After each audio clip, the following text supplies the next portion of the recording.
Ya, Assalamualaikum warahmatullahi wabarakatuh. Perkenalkan, nama saya Arlianta Adiasari Angela dari kelas 3A Akuntansi dari Universitas Muhammadiyah Profesor Dr. Hamka.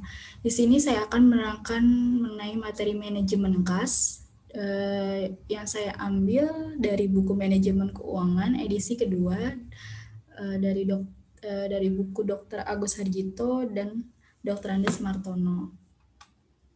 Yang pertama ada pengertian kas, di mana kas merupakan salah satu bagian dari aktiva yang memiliki sifat paling lancar atau paling liquid dan paling mudah berpindah dalam suatu transaksi. Oleh karena itu, kas tidak bisa untuk mendapatkan laba secara langsung, maka perlu dilakukan usaha manajemen kas yang paling efektif dan efisien sehingga pemanfaatan kas tersebut optimal. Aliran kas masuk dan kas keluar, di mana kas yang dibutuhkan perusahaan baik digunakan untuk operasi perusahaan sehari-hari atau dalam bentuk modal kerja maupun untuk pembelian aktiva tetap memiliki sifat kontinu dan tidak kontinu. Kebutuhan kas yang secara terus-menerus atau yang bisa disebut dengan kontinu seperti untuk pembelian bahan baku dan bahan pembantu, membayar gaji, membeli perlengkapan kantor, dan sebagainya. Sedangkan kebutuhan kas yang tidak terus-menerus atau kita sebut tidak kontinu, seperti kebutuhan kas untuk pembelian aktiva tetap, pembayaran angsuran hutang, dividen, pajak, dan sebagainya. Nah, adapun aliran kas masuk atau cash inflow atau termasuk ke dalam pembelanjaan pasif merupakan aliran sumber-sumber dari mana kas diperoleh. Aliran kas masuk continuous sebagian besar berasal dari penjualan produk utama perusahaan yang dijual secara tunai dan penerimaan piutang yang telah dijadwalkan sesuai dengan penjualan kredit yang telah dilakukan. Adapun dijadwalkan sesuai dengan penjualan kredit yang telah dilakukan, penerimaan kas yang tidak rutin adalah penerimaan dari uang sewa gedung, penjualan aktiva yang tidak terpakai, penerimaan modal saham dan para investor, penerimaan hutang atau kredit dari bank, dan penerimaan bunga. Nah, perencanaan aliran kas dan kas masuk dan keluar ini ada dua. Yang pertama untuk membiayai kebutuhan kekurangan kas yang mungkin terjadi. Yang kedua, kebutuhan terhadap perencanaan investasi atas kelebihan uang pada pengguna yang akan mendatang. Menurut John Maynard Keynes, motif memiliki kas itu ada tiga. Yang pertama, motif transaksi atau kas diperlukan untuk memenuhi kebutuhan transaksi, seperti membayar upah tenaga kerja, membeli bahan baku, membayar biaya listrik, dan lain sebagainya. Yang kedua ada motif berjaga-jaga, di mana kas diperlukan untuk mengantisipasi atau menghadapi ketidakpastian di masa mendatang. Yang ketiga, motif spekulasi, di mana kebutuhan kas untuk memperoleh keuntungan ini atau untuk menghindari resiko ataupun kerugian. Nah, ditinjau dari waktu kapan terjadinya kas masuk dan keluar, kebutuhan dapat dikelompokkan menjadi kebutuhan kas jangka pendek, menengah, dan panjang, di mana kebutuhan kas jangka pendek ini biasanya akan menghasilkan kas masuk dalam jangka pendek, dan kebutuhan kas jangka panjang biasanya akan menghasilkan kas masuk dalam jangka panjang. Misalnya, kebutuhan kas untuk investasi penambahan mesin untuk masa yang lama dan yang diharapkan dari investasi ini juga dalam waktu yang jangka panjang.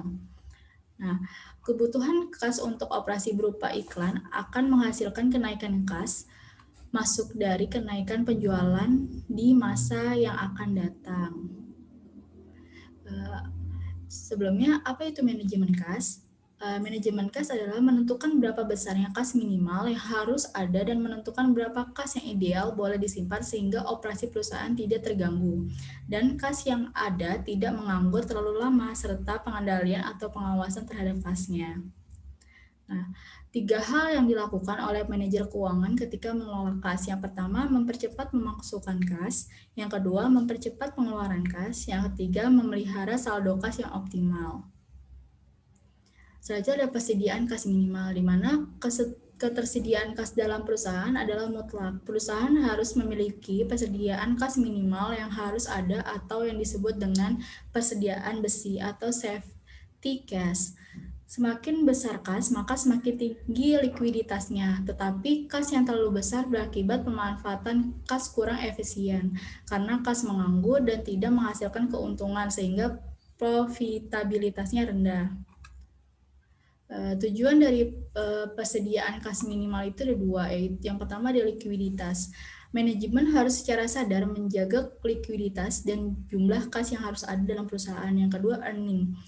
Tiap pengeluaran perusahaan harus diarahkan untuk mendapatkan kemungkinan hasil yang lebih besar dibanding dengan kas yang dikeluarkan. Selain itu, manajemen harus menjamin pembayaran dilakukan secara otomatis.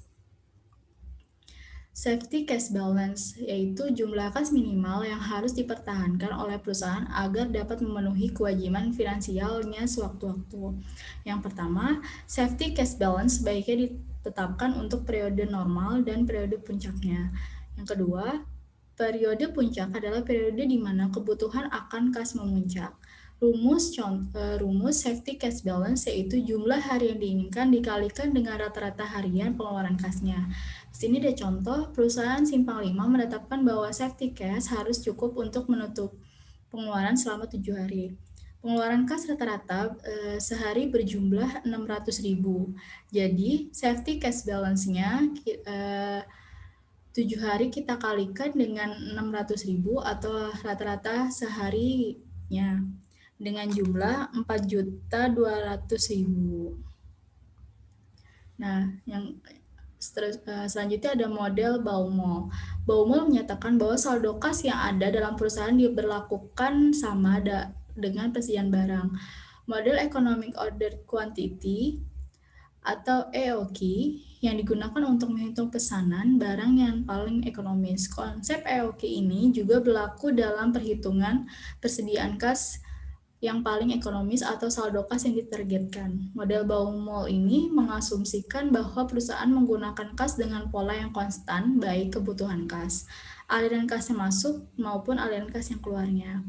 Dan sini ada formula model Baumol, yaitu C sama dengan akar dari 2 buka kurung F tutup kurung buka kurung T tutup kurung per K, di mana C ini adalah jumlah kas optimalnya dan F di sini untuk biaya tetap untuk memperoleh pinjaman atau menjual sekuritasnya, dan T di sini untuk jumlah kas untuk transaksi selama periode tertentu, dan K di sini untuk biaya kesempatan dari kas yang dimiliki biaya kesempatan penghasilan yang seharusnya yang dapat diperoleh dari kas menganggur.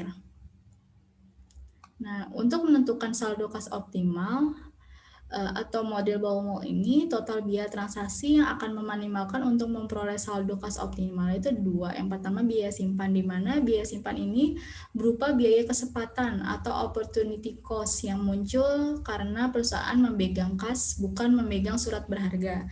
Yang kedua, biaya transaksi, di mana biaya transaksi ini dihitung dari biaya yang harus dikeluarkan ketika manajer keuangan menjual surat berharganya.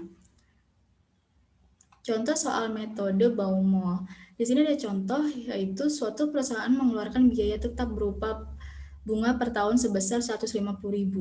Jumlah kebutuhan kas untuk kegiatan perusahaan per minggunya sebesar 1 juta.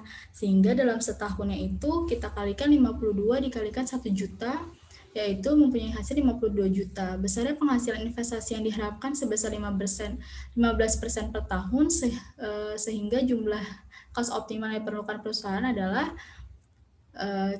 kita menggunakan rumus metode Baumol, yaitu C sama dengan akar dari 2 F dikalikan T per K. C sama dengan akar dari 2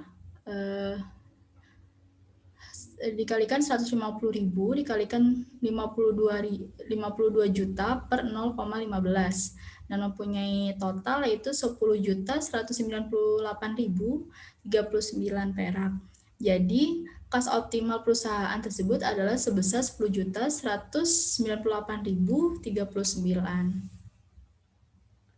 Model random aliran kas atau model Miller-Orr. Model Miller dan Orr merupakan model penentu persediaan apabila aliran kas masuk dan keluar tidak konstan.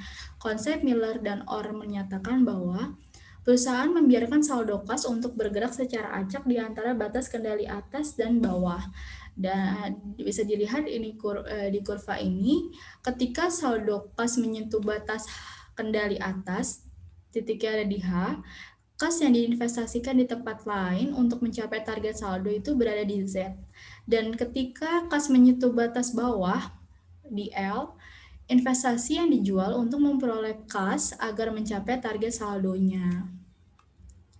Nah, di sini ada rumus metode Miller-Orr. Nilai Z, H, dan C bisa dihitung dengan formula Z sama dengan buka kurung 3 T sigma per 2, sigma pangkat 2 per 4I, tutup kurung pangkat per 3. Keterangannya Z di sini sebagai saldo kas sasaran, T di sini sebagai biaya transaksi tetap surat berharga, sigma pangkat 2 di sini sebagai varians aliran kas bersih hariannya, I di sini sebagai tingkat bunga harian pada surat berharganya. Nah, selanjutnya ada anggaran kas. Anggaran kas dapat diartikan sebagai sebuah alat yang digunakan oleh perusahaan untuk perkiraan arus kas, di mana besaran arus kas yang diperkirakan tersebut akan terjadi pada waktu periode tertentu, sehingga ada yang disebut dengan estimasi yang berlaku untuk penentuan arus kas. Penentuan ini bertujuan untuk mengetahui apakah anggaran perusahaan cukup atau tidak. Nah, penyusunan anggaran itu ada 3. Yang pertama, menyusun rencana penerimaan dan pengeluaran dari operasi perusahaan. Yang kedua, menyusun rencana transaksi finansial. Yang ketiga, menyusun anggaran kas finalnya. Di sini ada 5 tujuan adanya anggaran kas. Yang pertama, membuat taksiran posisi kas pada setiap akhir periode dari kegiatan operasi perusahaan, baik periode bulanan dan ataupun tahunan. Yang kedua, mengetahui adanya kelebihan atau kekurangan kas yang terjadi pada periode tertentu. Yang ketiga, merencanakan besarnya kas untuk menutup kekurangan atau defisit yang terjadi. Yang keempat, menentukan besarnya kas untuk pembayaran-pembayaran dan kelebihan kas yang dapat digunakan untuk melakukan investasi. Yang kelima, mengetahui waktu kapan suatu pinjaman atau kegiatan lainnya harus dibayar. Ya, sekian presentasi dari saya. Kurang lebihnya mohon maaf. Wassalamualaikum warahmatullahi wabarakatuh.